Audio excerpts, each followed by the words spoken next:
On the morning of the 10th of June, 1876, a young man sat in a drafting room in Barcelona with his hand wrapped in bandages from a construction accident, trying to draw a spiral staircase that would not collapse under its own weight.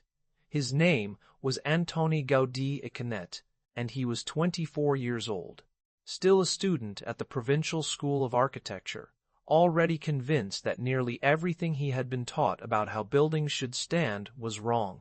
The spiral he was drawing was not for any real commission. It was an exercise, a problem set by one of his instructors, but Gaudi had already begun to treat every problem as though it were the only problem that mattered. He drew slowly, methodically, the pencil awkward in his injured hand.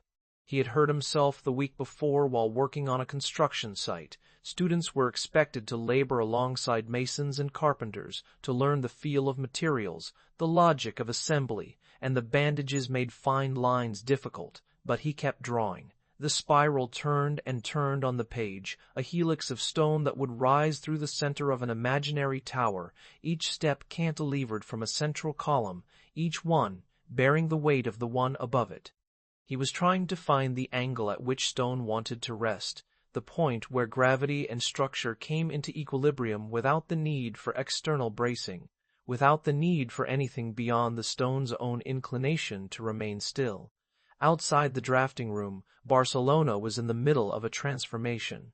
The medieval walls that had enclosed the old city for centuries had been demolished only a few years earlier, and the new districts were being laid out in the rigid grid of the example, the expansion, a rational plan of streets and blocks that would organize the city's growth like a chessboard. It was modern, it was efficient, it was everything the new industrial age believed a city should be. And Antoni Gaudí, who had grown up in a landscape of Roman ruins and twisted olive trees, who had spent his childhood watching blacksmiths shape iron in his father's workshop, already knew that he wanted nothing to do with it. If you found your way here and you'd like to stay, there's a subscribe button just below, and a like if this is already the kind of night you were hoping for. Now, back to the spiral, and the young man trying to make stone turn in the air. He was born on the 25th of June, 1852, in the town of Rias, or possibly in the nearby village of Riudoms. The records are unclear, and Gaudí himself gave different answers at different times, as though the exact coordinates of his birth mattered less than the landscape that surrounded both places.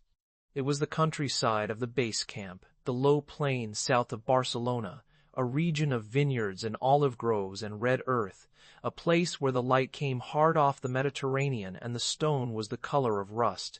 His father, Francesco di Isara, was a coppersmith as his father had been before him, and the family workshop was a place of fire and metal, of forms beaten into shape by hand, of vessels and weather vanes that moved in the wind.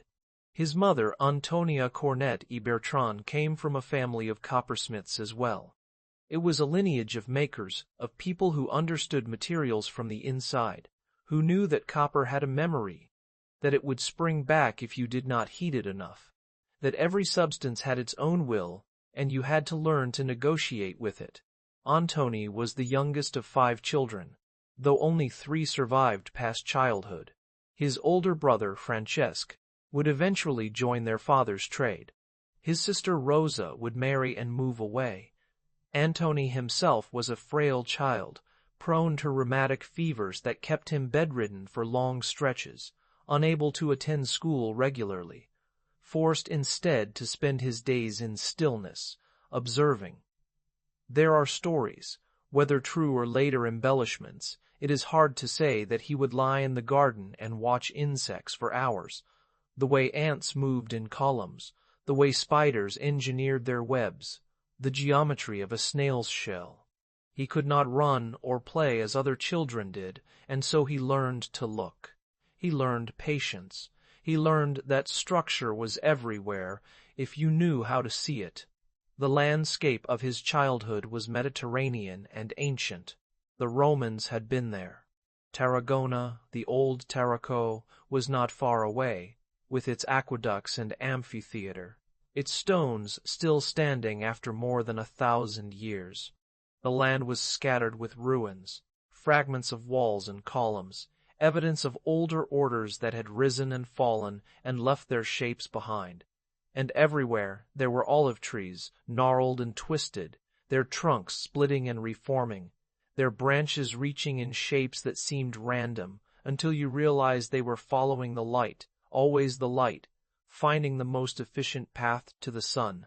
Gaudi would later say that his only teacher had been nature, that everything he needed to know about structure was already written in the forms of plants and bones and stones.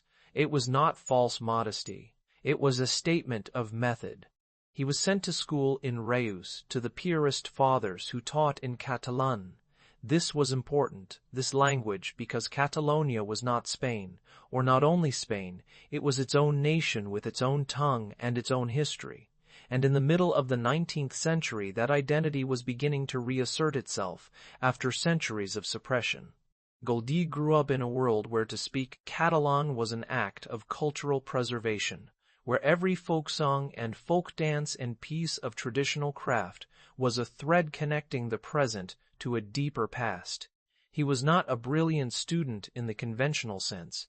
His attendance was irregular because of his health, his handwork clumsy, his Latin weak. But he could draw, and he loved geometry, the pure relationships of line and angle, the way a theorem could be proven by the elegance of its construction. When he was older, when he could travel short distances without exhausting himself, he began to explore the countryside more widely. He visited the Cistercian monastery of Poblet, with its austere Romanesque arches and its cloisters open to the sky, and he visited Tarragona, where he walked among the Roman stones and understood that buildings could outlast empires if they were made correctly. He went to the mountains, the low ranges inland, where the rock formations rose in jagged ridges and columns, where erosion had carved the stone into shapes that looked almost intentional, almost architectural. He saw caves where the ceilings hung in natural vaults, where water had dissolved limestone into curtains and stalactites, where the earth itself seemed to be building. There is a photograph from his adolescence, or what is said to be a photograph, though it may be a later fabrication. Such things were often misattributed.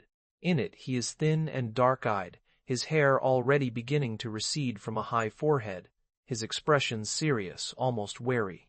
He is dressed in the plain dark clothing of a provincial student, a white collar stark against the black.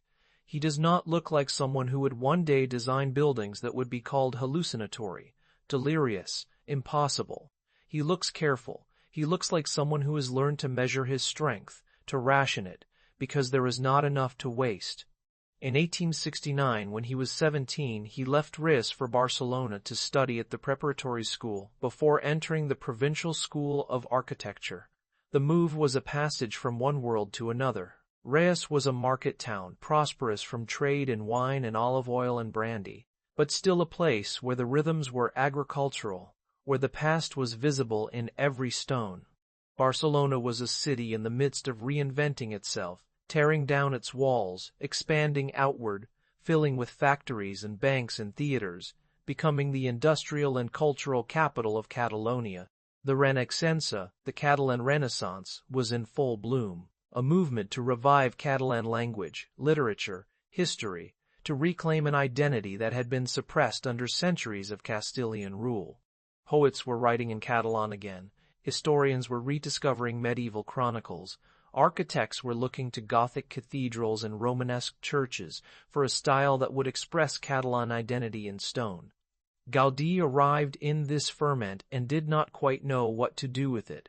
He was not a natural bohemian. He did not drink in the cafes or write manifestos. He was shy, serious, careful with money. His family was not poor, but neither were they wealthy, and every peseta spent on his education was a peseta his father had hammered out of copper. He attended his classes, he read his textbooks, he learned the classical orders, Doric, Ionic, Corinthian, and the principles of Beaux-Arts composition. And all the while he was thinking about the way stone wanted to fall, the way a tree branched, the way his father's workshop had taught him that every material had its own language. He spent time in the construction trades, working as a laborer and then as a draftsman for various builders in the city.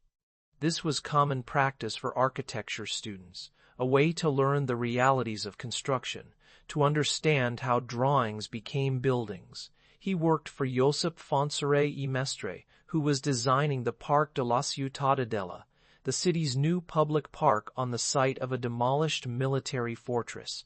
Gaudí helped with the drawings for the park's monumental fountain, the Cascada, a grandiose pile of rockwork and sculpture and water that was meant to announce Barcelona's arrival as a modern European capital. He learned how to organize labor, how to coordinate masons and ironworkers and glaziers, how to solve the thousand small problems that arose when a design met the ground. He also began to read widely and somewhat chaotically, pulling books from the shelves of the Ateneu Barcelonès, the city's main cultural institution, a library and lecture hall and meeting place for intellectuals. He read Viollet-le-Duc, the French architect and theorist who had led the Gothic revival, who argued that Gothic architecture was not merely a style but a rational structural system, that the pointed arch and the flying buttress were solutions to engineering problems, that ornament should express structure rather than conceal it. He read John Ruskin, the English critic who believed that architecture was a moral art, that the quality of a building reflected the quality of the society that made it, that true beauty came from honest labor and respect for materials. He read about the Alhambra in Granada, the Moorish palace with its courtyards and fountains and walls covered in geometric tile, its spaces organized around light and water and the movement of air. And he read, or at least looked at, the writings of the medieval Catalan mystic Ramon Llull, whose diagrams and combinatory wheels attempted to map the structure of divine knowledge, to find the underlying logic that connected all things. From this reading, and from his own inclinations, he began to develop a set of principles, or perhaps obsessions. He believed that architecture should be organic, that buildings should grow from their sites the way plants grew from soil, that there was no reason a structure had to be made of straight lines and right angles when nature used curves and spirals and branching forms. He believed that ornament was not something applied to a structure, but something that emerged from it, that decoration and construction were the same thing, seen from different angles. He believed that color and light were as essential as stone, that a building was not complete until it was filled with the particular quality of Mediterranean sun filtering through stained glass. And he believed, though he did not yet say so directly, that architecture was a form of prayer, that to make a building was to participate in the act of creation, to continue the work that God had begun. His professors at the architecture school were not quite sure what to make of him. He was talented, clearly, his draftsmanship precise and his understanding of geometry advanced, but he was also stubborn, unwilling to follow conventions, prone to reimagining assignments in ways that did not match the brief. There is a famous story, probably apocryphal but too perfect not to repeat, that when he finally graduated in 1878, the director of the school remarked, "Gentlemen, we are here today in the presence of either a genius or a madman." Whether he said it or not, the uncertainty was real. Gaudí's student projects were strange. A cemetery gate that looked like a fragment of a medieval fortress, a university assembly hall with vaults that curved like palm fronds, a fountain that seemed to have been carved by water rather than built by hand. They were competent, but they were also unsettling, as though the architect were not quite working in the same idiom as everyone else. He was 26 when he graduated, older than most of his classmates, and he was still uncertain of his direction. He took commissions where he could find them. A small factory, a workers' cooperative building, designs for furniture and shop fittings and lampposts. He designed a showcase for a glove manufacturer to be displayed at the Paris Exposition Universelle of 1878, an elaborate glass and iron vitrine that caught the attention of a Catalan industrialist named Eusebi Güell i Bacigalupi, who saw it and thought, "Whoever designed this understands materials in a way that most architects do not." Güell was the son of a self-made textile magnate, Educated in France and England, fluent in multiple languages, a man of wide culture and progressive politics who believed that modern industry and traditional craftsmanship could be reconciled, that Catalonia could have its own renaissance by combining the best of the medieval past and the modern present. He was also enormously wealthy, and he was looking for an architect who could give form to his vision. When he met Gaudi, there was an immediate recognition, not of friendship exactly, for they were not social equals and never would be, but of a shared understanding. Guiol wanted buildings that would express Catalan identity without merely copying the past. Gaudi wanted the freedom to experiment, to build things that had never been built before. It was a partnership that would last for the rest of Guiol's life, and it would produce some of the most peculiar and beautiful buildings of the modern era. The first commission was small, a hunting pavilion on Guiol's estate outside Barcelona. But soon there were others. In 1880, Guiol asked Gaudi to design a small house in the countryside, a summer retreat. The result was a modest structure, but already the signs of Gaudi's emerging style were present: the use of local stone, the asymmetrical composition, the way the building seemed to grow from the hillside rather than sitting on it. The roof was covered in colorful ceramic tile, not in any regular pattern but in a kind of patchwork, as though the tiles had been scattered and allowed to settle where they would. It was playful and strange, and Guiol was delighted. Then came a commission for a much larger project, the Palau Güell, a townhouse in the old city of Barcelona, near the port, in a neighborhood of narrow streets and crowded tenements. Güell wanted a house that would be grand but not ostentatious, that would reflect his status and his cultural ambitions, that would serve as a salon for concerts and gatherings and intellectual discussions. Gaudi began work on it in 1886, and it would take him 5 years to complete. The Palau Güell is a building that announces itself quietly at first, and then overwhelms. The facade is relatively narrow, constrained by the width of the street, built of gray stone with 2 enormous parabolic arches that form the entrance gates, each one covered with a grille of wrought iron so intricate it looks like iron lace.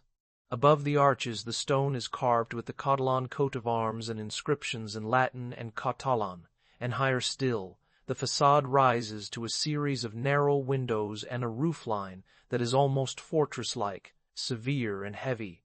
But step through those gates, enter the vestibule, and the building begins to open. Inside, the plan is organized around a central hall that rises the full height of the building, 3 stories tall, lit from above by a dome pierced with small circular openings.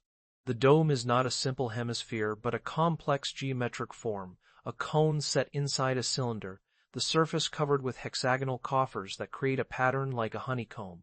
During the day, light filters down through the openings, scattering across the walls in shifting points, like stars. At night, when lanterns were lit behind the openings, the dome glowed from within, a small cosmos suspended overhead. The space was designed to function as a salon, a place for concerts and gatherings, and its acoustics are remarkable. The shape of the dome and the hard surfaces of the stone focus sound, amplify it, give music a clarity and presence that feels almost physical. But it is also a space of almost disorienting richness. The walls are clad in dark wood and stone, the ceilings in carved and painted panels, the columns in marble, the doorways framed in arches of different shapes, some parabolic, some hyperbolic, some cuspate, in the Moorish manner. There is ornament everywhere, but it is not applied ornament. It is structural ornament, every carved surface marking a joint or a load path, every grille and screen serving a function, ventilation, privacy, the modulation of light. On the roof, Gaudi created a landscape of chimneys and ventilation shafts, each one a sculptural form covered in broken tile and glass, a technique called trencadís, which he would use again and again in later works. The chimneys are like abstract figures, some cylindrical, some conical, some spiraling, all of them covered in mosaics of white and green and blue, glittering in the sun. They serve a practical purpose, to vent the fireplaces and kitchens below, but they also transformed the roof into a kind of garden, a private space where the functional becomes fantastical. The Palau Güell established Gaudí's reputation. It was written about in architectural journals, visited by critics and patrons, admired and puzzled over. It was unlike anything else being built in Barcelona or anywhere else. It was not Gothic, though it used arches and stone. It was not Moorish, though it borrowed motifs from Islamic architecture. It was not classical, though it had a sense of order and proportion. It was something else, something singular, and people did not quite have the language to describe it. Some called it modernisme, linking it to the broader European movement of Art Nouveau, with its emphasis on organic forms and handcrafted ornament. But Gaudí resisted the label. He did not think of himself as inventing a new style. He thought of himself as rediscovering an old logic, the logic of nature, the logic that had guided the anonymous builders of cathedrals and Roman aqueducts before architecture became a matter of styles and fashions. While he was working on the Palau Güell, another commission arrived, one that would consume the rest of his life and define his legacy more completely than anything else. In 1883, the architect Francesc de Paula del Villar y Lozano had begun work on a large expiatory church on the outskirts of Barcelona, in a neighborhood called the Eixample, on land purchased by a religious organization called the Spiritual Association of Devotees of St. Joseph. The church was to be called the Sagrada Família, the Holy Family, and it was to be a place of atonement, a building funded entirely by donations, a collective act of faith.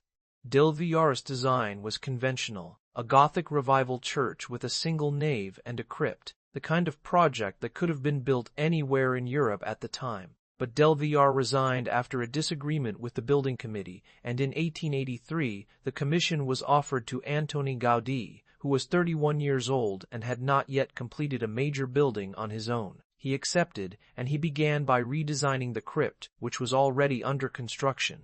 He retained the basic layout, but elaborated the details, adding more ornamentation, refining the proportions, introducing elements that hinted at the direction the building would take. The crypt was completed in 1885, and then Gaudí began to work on the church above it, and as he worked, the design evolved, expanded, became something that bore no resemblance to Del Villar's original plan or to any plan that anyone had seen before. He envisioned a basilica with 5 naves, the central one taller than the others, their vaults supported by columns that would branch like trees, their capitals spreading into a canopy of stone. He envisioned 3 grand facades, each one telling a part of the story of Christ, the Nativity, the Passion, the Glory, each one covered with sculpture that would rise in tiers, hundreds of figures, angels and apostles and prophets and animals and plants, all of it carved in stone or cast in concrete, all of it lit by the Mediterranean sun.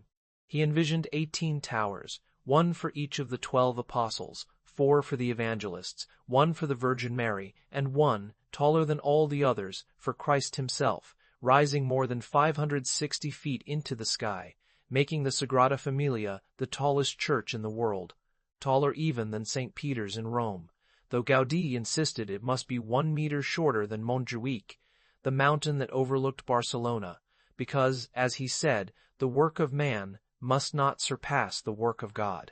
It was an insane ambition. The Sagrada Família was being funded by donations, by the pesetas and centimos of working-class Catalans who believed in the project but had little to give. There was no timeline, no budget, no certainty that it would ever be completed. Gaudí knew this, and he did not care. He said that his client was not in a hurry. His client was God, and God had all the time in the world. But that was still years away. In the 1880s and early 90s, the Sagrada Família was only just beginning, a crypt and a few foundation walls and a great deal of ambition. Gaudí was busy with other projects, projects that paid, projects that allowed him to experiment with the forms and techniques he would later bring to the church. Güell continued to commission him, a wine cellar, a gate, a series of pavilions, and other patrons began to seek him out. In 1890, he received a commission to design a large house in the city of León, the Casa Botines, for a textile merchant. The result was a building that looked like a medieval fortress with turrets and a moat, but with windows and spaces that were entirely modern, flooded with windows and spaces that were entirely modern, flooded with light, organized for function. It was historicist and utterly original at the same time, as though Gaudí had taken the memory of a castle and rebuilt it from the inside out. Around the same time he was asked to design another large house, the Casa Calvet, for a textile manufacturer in Barcelona. It was a more restrained building, at least by Gaudí's later standards, a facade of stone and iron balconies, symmetrical and classical in its overall composition, but with details that were unmistakably his. The carved stone lintels, shaped like mushrooms, the door handles and railings of wrought iron that twisted and curled like vines, the wooden elevator in the lobby with its bench and mirrors and overhead lamp, a tiny chapel-like space that made the mundane act of rising 3 floors feel a ritual. The Casa Calvet won a prize from the Barcelona City Council in 1900 for the best building of the year, the only award Gaudí would ever receive from the municipal government. He was dismissive of the honor. He said that prizes were given by committees, and committees understood nothing. And then, in the late 1890s, Eusèbe Guel approached him with another project, larger and more ambitious than any of the others. Guel had purchased a large estate on the slopes of Muntanya Pelada, the bald mountain on the outskirts of Barcelona, an area that was still largely undeveloped, covered with pine and olive trees, overlooking the city and the sea. He wanted to create a garden city, a residential community in the English manner, with houses set in landscaped grounds, with roads and paths and plazas and markets, a place where the Catalan bourgeoisie could live in comfort and beauty, away from the crowded streets and industrial smoke of the city center. Gaudí began work on what would come to be known as the Parc Güell in 1899. He designed the entrance gates, 2 small pavilions with roofs that look like they are melting or growing, covered in Trentadís mosaics of white and green and yellow and blue, the surfaces rippling, the shapes organic. One of the pavilions has a tall spire topped with a double cross, a symbol associated with Catalan identity. The other has a tower with a mosaic of the red and white mushroom, the Amanita muscaria, a fairy tale image that gives the building a sense of fantasy, of folk tale. Between the 2 pavilions, an iron gate opens onto a grand staircase that rises through the hillside in stages, past fountains and sculptures, leading to a large open plaza at the top. The staircase is one of the most famous images of Gaudí's work, though few people who see it in photographs understand its scale or its context. At the first landing, there is a fountain set into the hillside, a grotesque face of stone that spills water into a basin. At the second landing there is another fountain, this one in the form of a serpent or dragon, its body covered in Trentadís mosaics, the colors bright and broken, the creature coiled on the steps, water pouring from its mouth. The dragon has become a symbol of Barcelona, reproduced on postcards and posters, but in its original context it is part of a larger program, a symbolic journey from the earth to the sky, from the underworld to the heavens, a path of ascent, both physical and spiritual. At the top of the staircase there is a great hypostyle hall, a forest of columns supporting a roof that forms the plaza above. The columns are Doric in their basic form, but they lean slightly, tilted to follow the lines of force, to channel the weight of the plaza directly into the ground. Gaudí was obsessed with the idea that structure should be pure, that every element of a building should do only what it needed to do and nothing more, that ornament should be the visible expression of structure rather than something added afterward. The columns lean because the loads are not vertical, and to make them vertical would require them to be thicker, heavier, more wasteful of material. Between the columns the ceiling is decorated with medallions of Trentadís, circular mosaics made of broken plates and tiles, some of them designed by Gaudí, others by his collaborator Josep Maria Ucel, a younger architect who brought his own sensibility to the project, who saw color and pattern in ways that even Gaudí did not. The medallions are like suns, like flowers, like mandalas, and they transform the ceiling into a kind of inverted garden, a field of color suspended. Above the hypostyle hall, the plaza is a large open space, surrounded by a long serpentine bench that follows the perimeter, its surface entirely covered in trincadis, a riot of color and pattern, no two sections alike. The bench was designed to be both functional and sculptural, its shape following the curve of the hillside, its surface ergonomic, molded to fit the human body. Gaudi had workers sit in wet plaster to create the forms, so that the bench would be comfortable, so that sitting there would feel natural. The bench is also a balustrade, keeping people from falling off the edge of the plaza, and it is a drainage system, channeling rainwater into pipes hidden beneath the surface. It is all of these things at once, and it is beautiful. The park was meant to be a real estate development, a community of 60 houses set in the landscaped grounds, but it was a failure as a commercial venture. Only 2 houses were ever built, and the land was eventually sold to the city of Barcelona, which turned it into a public park in 1922. But as a work of architecture, as a vision of how human habitation and natural landscape could be integrated, it is one of the most extraordinary spaces of the 20th century.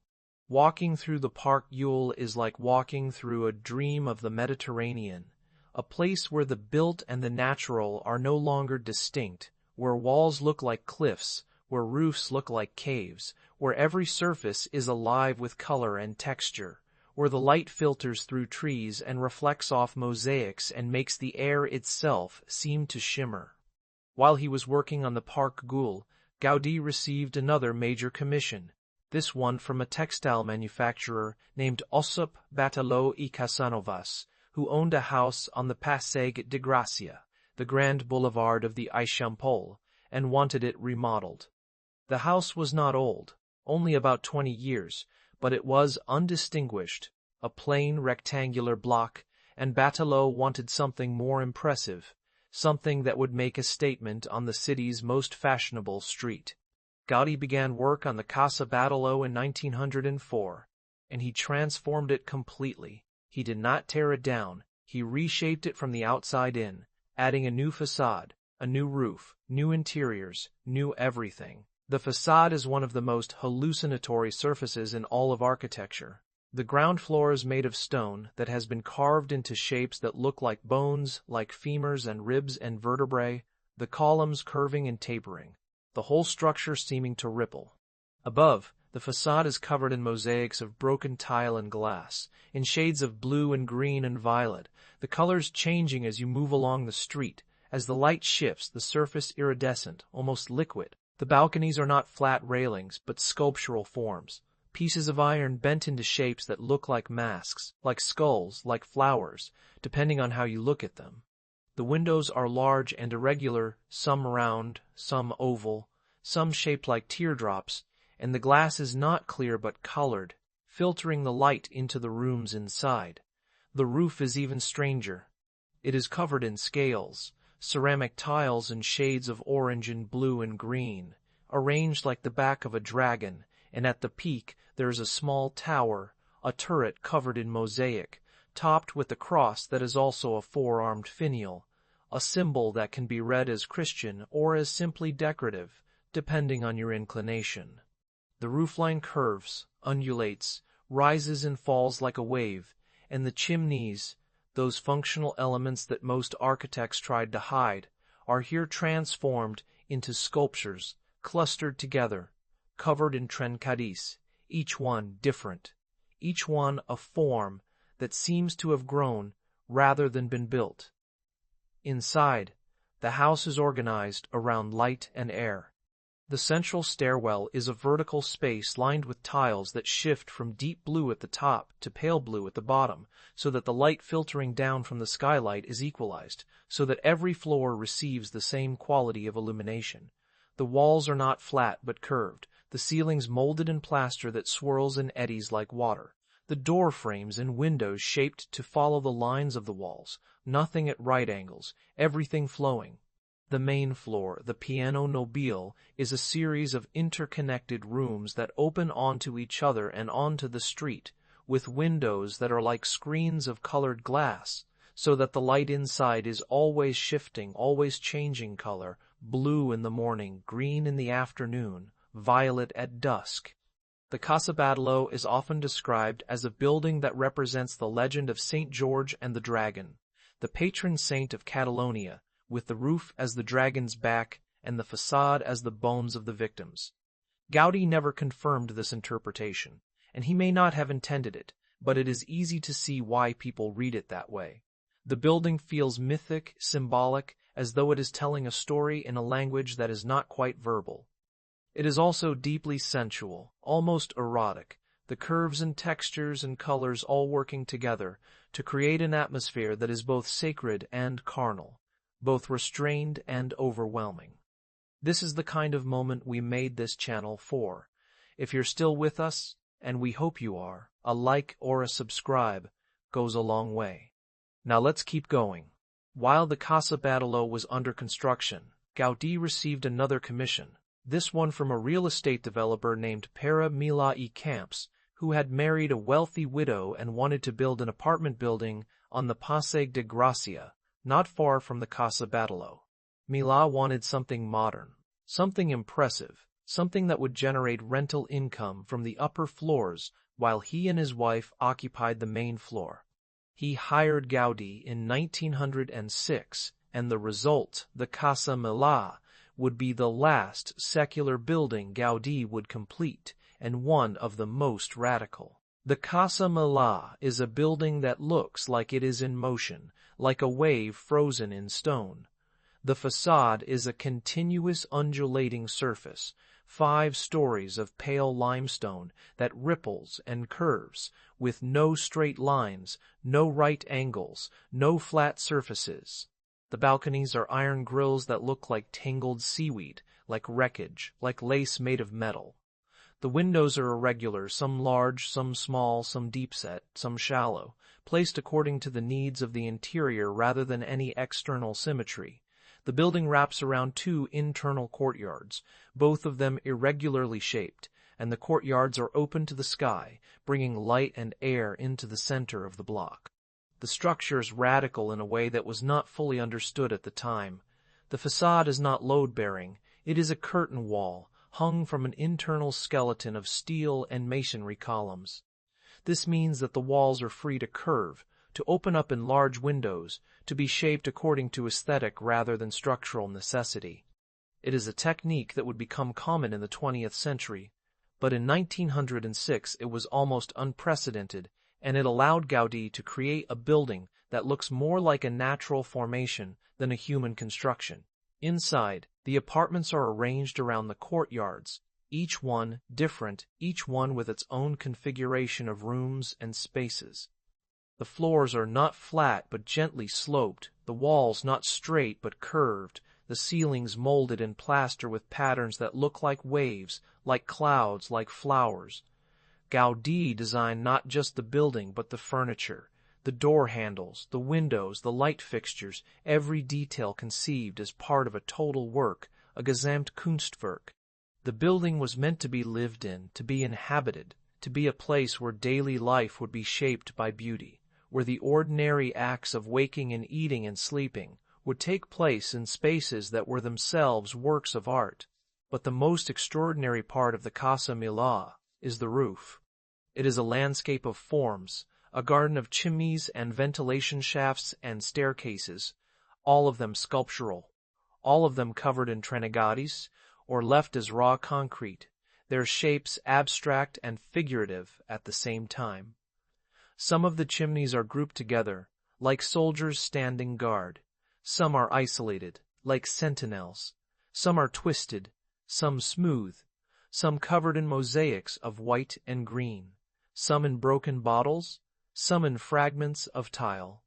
They are functional, they vent the building, they allow access to the roof, but they are also a kind of sculptured garden, a private world where the utilitarian becomes fantastical. The building was controversial. The neighbors called it La Pedrera, the stone quarry, a derisive nickname that stuck. Critics did not know what to make of it. Some admired its audacity, its refusal of convention. Others thought it was ugly, monstrous, a violation of the principles of good taste. Pere Milà himself was unhappy with the cost overruns and the constant changes and the fact that Gaudí wanted to place a large sculpture of the Virgin Mary on the roof, a plan that Milà rejected, fearing it would make the building a target for anti-clerical vandalism. The two men ended up in court, arguing over payment. Gaudí won, but he never worked on another private commission. He turned away from the secular world and devoted himself entirely to the Sagrada Família. By 1914, Gaudí was 62 years old, and he made a decision. He would accept no more commissions. He would stop working on everything except the church. The Parc Güell was incomplete, handed over to the city. The Casa Milà was finished, but his relationship with the client had soured. The Sagrada Família was still little more than a crypt and one facade, the Nativity facade, which had been started in the 1890s and was still under construction, its towers rising slowly, year by year, funded by donations that came in unpredictable amounts.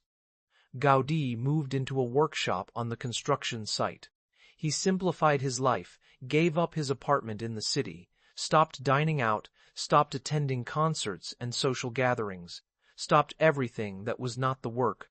He said that he had no time left to waste. He said that he needed to finish the Nativity facade, to complete at least one part of the church, so that future generations would understand what he was trying to build. The Nativity facade is a vertical composition, a mountain of stone that rises more than 150 feet, its surface covered with sculpture, hundreds of figures, nearly all of them carved during Gaudí's lifetime under his direct supervision.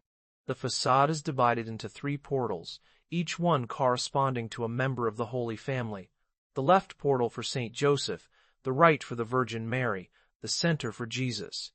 Above the portals the sculpture rises in tiers, depicting scenes from the infancy and childhood of Christ, the Annunciation, the Nativity, the Adoration of the Shepherds, the Adoration of the Magi, the Flight into Egypt, the Adoration of the Shepherds, the Adoration of the Magi, the Flight into Egypt, the Massacre of the Innocents, Jesus in the Temple. The figures are life-sized or larger, carved from stone, their faces modeled from life. Gaudí used actual people as models, workers from the site, neighbors from the surrounding streets, beggars and children and old men, and he made plaster casts of their faces and hands, so that the sculpture would have the irregularity and particularity of real bodies, not the idealized forms of classical art. But the sculpture is not limited to human figures. The facade is also populated with animals and plants, all of them rendered with obsessive naturalism. There are chickens and ducks and geese, a donkey, an ox, a dog, sheep, doves. There are palm fronds and ivy and lilies and roses, all of them carved in stone, all of them accurate enough that a botanist could identify the species. Gaudí believed that nature was the great book of God, that every living thing was a word in that book, and that to depict the natural world accurately was a form of praise. He also believed that the facade should be readable, that it should tell the story of the Nativity in a way that was immediate and accessible, not as abstract symbols but as scenes that anyone could recognize, whether they could read or not, whether they knew the Gospels or not. He used casts from life for the animals as well. There are stories, difficult to verify but widely repeated, that he brought a live donkey onto the site and made a plaster cast of its body, that he suspended it in a sling to capture the exact posture he wanted, that the donkey brayed and struggled and had to be calmed. Whether or not it happened exactly that way, the result is a sculpture of a donkey that is unmistakably a donkey, not a generic animal but a particular creature, its ribs showing, its ears back, its expression patient and weary. The architecture of the facade is as intricate as the sculpture. The 3 portals are framed by columns that are not straight, but twisted, spiraling upward like tree trunks, their surfaces carved to resemble bark, their capitals shaped like leaves. Above the portals, the wall is pierced by openings.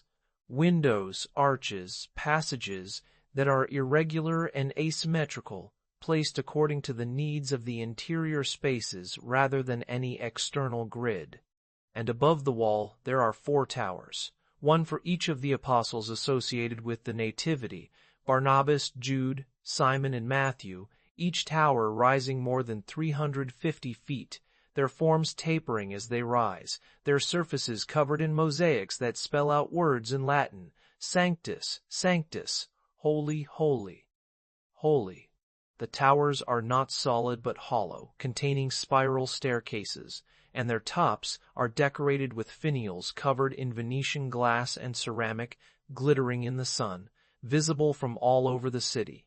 Gaudí worked on the Nativity facade with a team of sculptors, artisans, and laborers, directing every detail, adjusting compositions, refining forms. He was not a sculptor himself, not in the sense of being able to carve stone with his own hands, but he was a director, a guide, someone who could see the whole and communicate it to others. He made small models in clay and plaster, showing the sculptors what he wanted, and then he would review their work, make corrections, ask for changes. He was meticulous, demanding, sometimes impossible to please, but he was also capable of great warmth, of gratitude, of recognizing good work and praising it. The workshop where he lived was a small space, sparsely furnished, almost monastic. He slept on a narrow bed, ate simple meals, attended Mass every morning at a nearby church. He dressed in old, worn clothing, a black suit that had seen better days, often rumpled, sometimes patched. He had never married. There had been, in his youth, a few romantic attachments. He had proposed to a woman named Josefa Maru, a teacher, and she had declined, gently, and there had been other feelings, other hopes, but nothing had come of them. By the time he was 50, he had put all of that aside. He said that a man could not serve 2 masters, that he had chosen the church. His faith deepened as he aged. He had always been religious, but now it became the organizing principle of his life. He fasted frequently, sometimes to the point of endangering his health, following the rigorous fasting practices of the medieval church, abstaining from meat and wine and sugar. He wore a hair shirt, a garment of rough cloth meant as an act of penance, to remind the body of suffering. He attended Mass daily, often at the small church of San Felipe Neri in the Gothic quarter, a quiet place hidden behind the cathedral, its walls still marked by shrapnel from an earlier war. He walked there and back, miles each day, through the streets of the old city, head down, hands clasped, often deep in thought. There is a tension here, and it is the central tension of Gaudí's life and work. He was a man of extreme asceticism, denying the body, rejecting comfort, disciplining himself in the manner of a medieval saint, and yet the architecture he created is the most sensual, the most exuberantly physical, the most joyfully mystical, the most joyfully mystical, the most joyfully imitaspal. His buildings are full of color and light and texture, full of curves and surfaces that invite touch, full of spaces that embrace the body and the senses. They are not austere. They are not minimalist. They are the opposite. They are maximalist, overflowing, almost overwhelming in their richness. How do you reconcile a life of denial with a body of work that celebrates abundance? One answer is that Gaudí did not see a contradiction. He believed that beauty was a form of holiness, that to create something beautiful was to honor God, that the material world was not separate from the spiritual world, but a reflection of it, a manifestation of divine order. He did not believe that the senses were the enemy of the spirit. He believed that they were the means by which the spirit encountered the world, and that to starve the senses was to starve the soul. His buildings were not decorations. They were prayers made visible. They were acts of devotion. They were offerings. Another answer is that the work and the life existed in a kind of balance, each one compensating for the other. The asceticism was personal, private, hidden. The architecture was public, communal, meant to be experienced by others. What he denied himself, he gave to the world. The sensuality of the buildings was not for his own pleasure, but for the pleasure of those who would inhabit them, who would walk through them, who would look up and see light filtering through colored glass and feel, even if only for a moment, that they were in the presence of something greater than themselves. He was not interested in fame, and he was not interested in money. He gave away much of what he earned to the church, to the poor, to the construction of the Sagrada Família. He lived simply, almost in poverty, and he worked constantly. The church became his entire world. He spent his days on the construction site, supervising the work, solving problems, adjusting designs. He spent his evenings in his workshop, drawing, modeling, calculating. He kept notebooks filled with sketches and diagrams, ideas for the parts of the church that had not yet been built, the other facades, the towers, the vaults, the interior. He knew that he would not live to see it finished, and he accepted that. He said that architecture took time, that great works were the labor of generations, that the cathedral builders of the Middle Ages had understood this, and that we had forgotten it. The church was being built slowly, funded by donations, and the donations were unpredictable. Some years there was enough money to hire workers and buy materials. Other years there was almost nothing, and construction stopped, and Gaudí and a few loyal collaborators worked alone, keeping the project alive. He did not complain. He said that God would provide, that the church would be finished in God's time, not in human time. He developed a way of working that was unlike any other architect's. He did not make final drawings.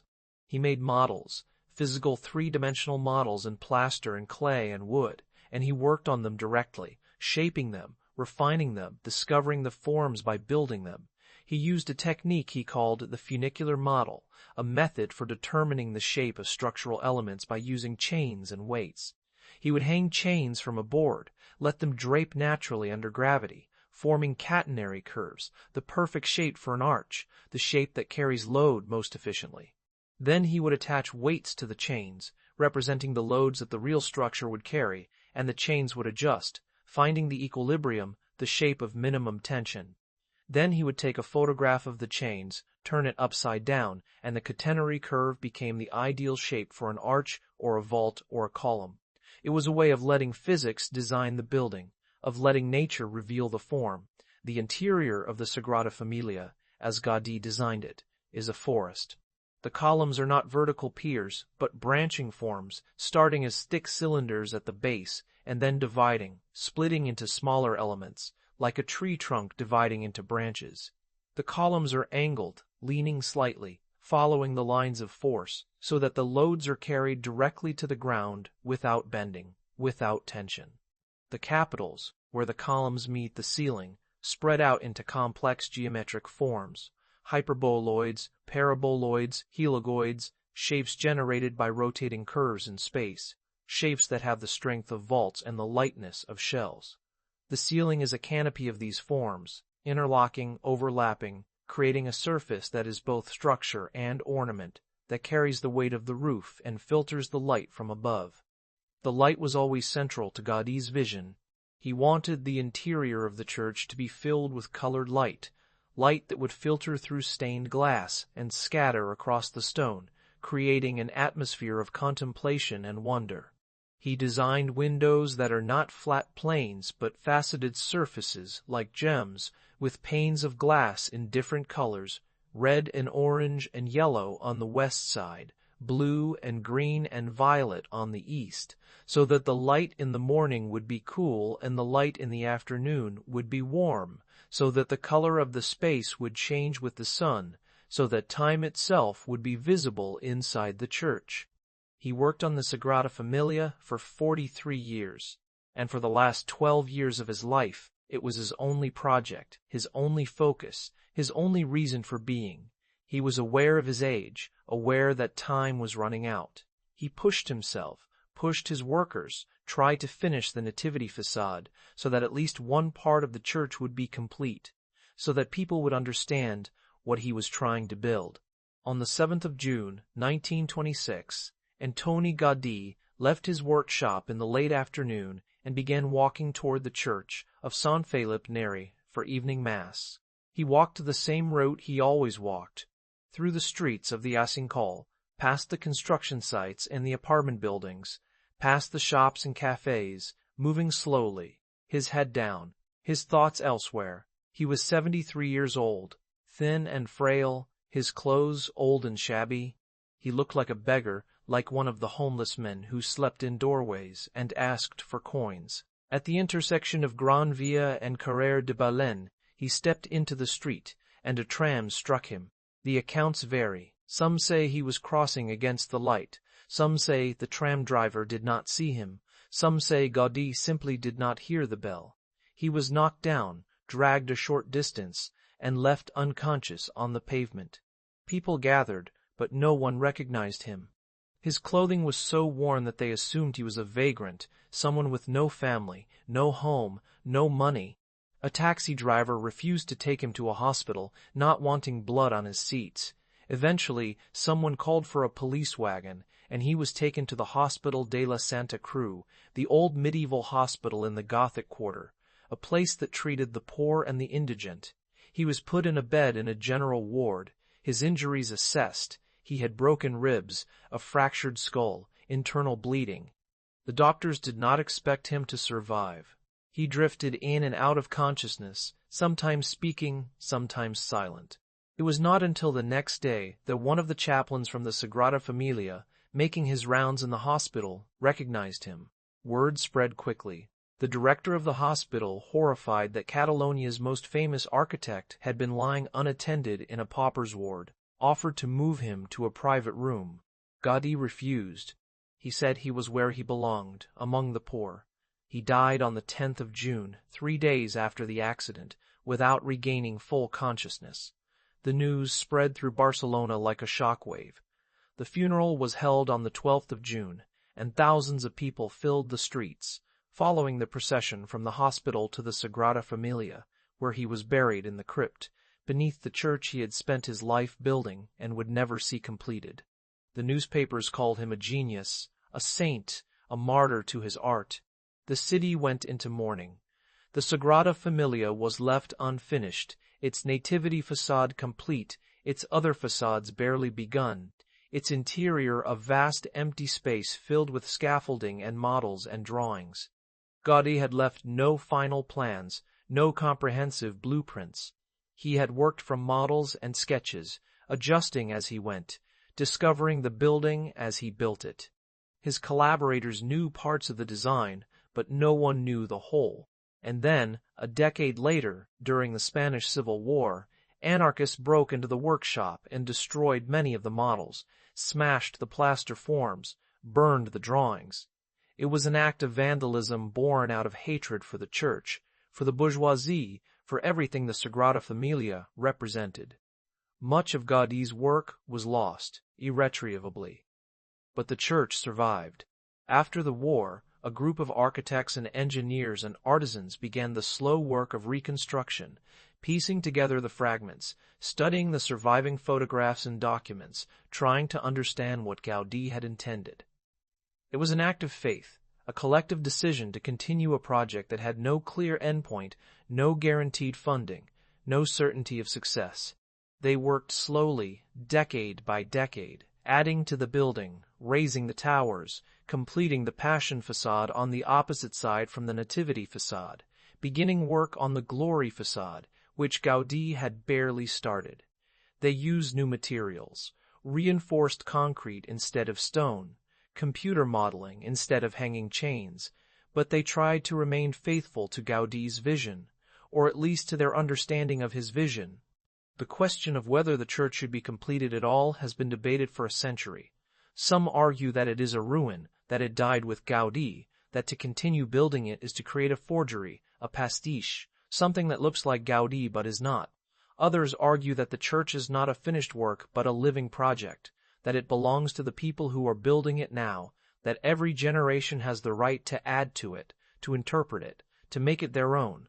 The debate is unresolvable, and the work continues. As of now, the Sagrada Família is still under construction, more than 140 years after it was begun. The exterior is nearly complete, the towers rising over the city, visible from every direction, impossible to ignore. The interior is finished, and it is extraordinary. a space unlike any other, a forest of columns and light, a place that feels both ancient and futuristic, both natural and scontracted. It was consecrated by Pope Benedict XVI in 2010, declared a basilica, a functioning church where Mass is celebrated, though construction continues around it. The completion date is currently projected for 2026, the centenary of Gaudí's death, though such projections have been made before and missed. What remains of Gaudí is not just the buildings, though the buildings are astonishing. What remains is a way of seeing, a conviction that architecture could be more than shelter, more than function, more than style. He believed that buildings could embody ideas, that they could express the sacred, that they could connect the human and the divine. He believed that every detail mattered, that ornament was not decoration, but meaning made visible, that color and light and texture were not luxuries but necessities. He believed that nature was the great teacher, that the forms of plants and bones and stones contained all the knowledge an architect needed if you knew how to look. He was not a theorist, not a writer, not a public intellectual. He left no treatise, no manifesto, no clear statement of principles. What he left was the work itself, and the work is its own argument. To walk through the Parc Güell, to stand inside the Sagrada Família, to look at the facade of the Casa Batlló is to encounter an architecture that is not about buildings but about experience, about the feeling of being in a space, about the way light and color and form can shape perception, can shift mood, can open something in the mind that was closed. He was a regional figure, a Catalan, deeply rooted in the culture and history of his place, and he was also utterly singular, an artist whose work cannot be categorized, cannot be imitated, cannot be reduced to a style or a school. Modernisme, the movement he is usually associated with, was a broad phenomenon, encompassing many architects and artists, but no one else made buildings like Gaudí's. No one else thought like him, worked like him, saw like him, worked like him, saw like him. The mythology that has grown up around him, the mystic, the ascetic, the saint, is not entirely false, but it is incomplete. He was also practical, a builder who understood materials and techniques, who could solve complex engineering problems, who knew how to organize labor and manage a construction site. He was also difficult, stubborn, sometimes impossible to work with, unwilling to compromise, convinced of his own vision. He was also kind, capable of warmth and generosity, especially toward the workers on his projects, the masons and carpenters and laborers whose hands shaped his designs. He was all of these things at once, and the work reflects that complexity, that refusal of easy categories. There is something in his buildings that feels pagan, something that connects them to older, pre-Christian traditions, to the worship of nature, to the sense that the world is alive and sacred in itself. And there is something deeply Catholic, something that insists on incarnation, on the presence of the divine in the material, on the belief that God is not absent from the world but present in it, waiting to be found. The tension between these two impulses is never resolved in Gaudí's work. It is the tension that gives the work its power, its strangeness, its ability to move people who do not share his faith and people who do not share his faith and people who do. The Sagrada Família is the fullest expression of that tension. It is a church, a place of worship, a building dedicated to the Holy Family, and it is also a mountain, a forest, a cave, a coral reef, a piece of the natural world transplanted into the city, made inhabitable, made holy. To be inside it is to feel that the boundary between the sacred and the natural has collapsed, that they are the same thing seen from different angles. It is not a comfortable feeling. It is all reassuring. It is overwhelming, disorienting, exhilarating. It is overrating. It is what Gaudí wanted. In the end, he gave everything to the church. He gave his time, his energy, his health, his money, his life. He believed that he was building something that would last, that would speak to people who had not yet been born, that would carry a vision into the future. Whether he was right is still being decided. The church is not yet finished, and when it is finished, it will not be finished, because the question of what the Sagrada Família means, what it is, will never be settled. It will always be Gaudí's, and it will always be unfinished, even after the last stone is laid, even after the last tone is laid, even after the last tower is capped. He said once that great things take time, that the cathedral builders of the Middle Ages knew this, that they worked on buildings they would never see completed, that they accepted that their work would be continued by others, by people they would never meet. He said that this was the right way to build, that it required humility, that it required faith, that it required humility, that it required faith, that it required a sense of participation in something larger than any individual life. He lived by that principle, and he died by it, and the work continues. There is a photograph taken not long before his death, one of the last photographs of him, showing him standing in front of the Nativity facade. He is small in the frame, dwarfed by the enormous mass of stone rising behind him, the towers already taller than any other building in the city. He is wearing his old black suit, his hair white, his face deeply lined, his expression serious, almost stern. He looks tired. He looks like a man who has carried a great weight for a long time and is ready to set it down, but he also looks determined, as though he knows that the work is not finished, that it will never be finished, and that this is exactly as it should be. The buildings he left behind are not perfect. They leak, they crack, they require constant maintenance, constant care. They are not monuments to be preserved under glass, but living spaces to be used, to be inhabited, to be changed by the people who move through them. They are not answers but questions, not conclusions but invitations. They ask, what if architecture could be like this? What if buildings could grow instead of being assembled? What if the sacred and the sensual were not opposites but two aspects of the same thing? What if we built for beauty instead of efficiency, for centuries instead of decades, for God instead of profit? These are not practical questions, and Gaudí was not a practical man, not in the sense that the word is usually meant, but he was practical in a deeper sense. He understood that buildings shape lives, that the spaces we inhabit shape the people we become, that architecture is not neutral, not merely functional, but moral, spiritual. He built accordingly, with a seriousness and a dedication and a faith that is almost unimaginable now, in an age that has learned to be cynical about such things. But the buildings remain, and they still do what he wanted them to do. They still stop people in their tracks, still make them look up, still make them wonder. They still shimmer in the sun, still filter light into color, still curve and rise and invite touch. They are still strange, still beautiful, still impossible. They are still here. What made Antoni Gaudí singular was not that he invented a style or a technique or a theory.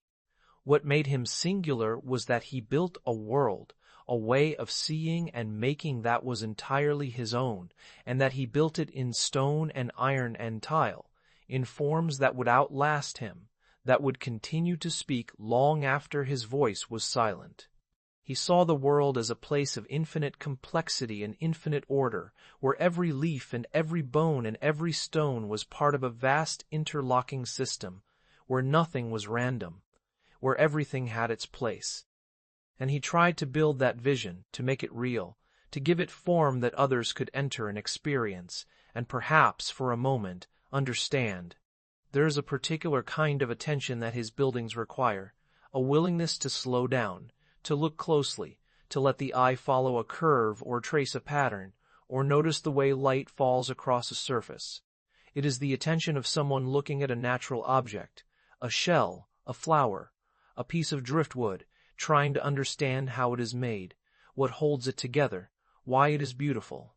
It is the attention that Gaudí himself brought to the world, the attention of someone who believed that the world was worth looking at, that it was full of lessons, that it was, in some fundamental way, sacred. We come to stories like this one, to long, unhurried accounts of a single life and the work it produced, because we are looking for something that the everyday noise does not give us. We are looking for depth, for particularity, for the shape of a life lived with intention and seriousness. We are looking for examples of what it means to commit, to dedicate yourself to something larger than yourself, to work with patience and discipline and faith, even when the outcome is uncertain, even when you will not live to see the end. Gaudí's life offers that example, not as something to imitate. You cannot imitate Gaudí.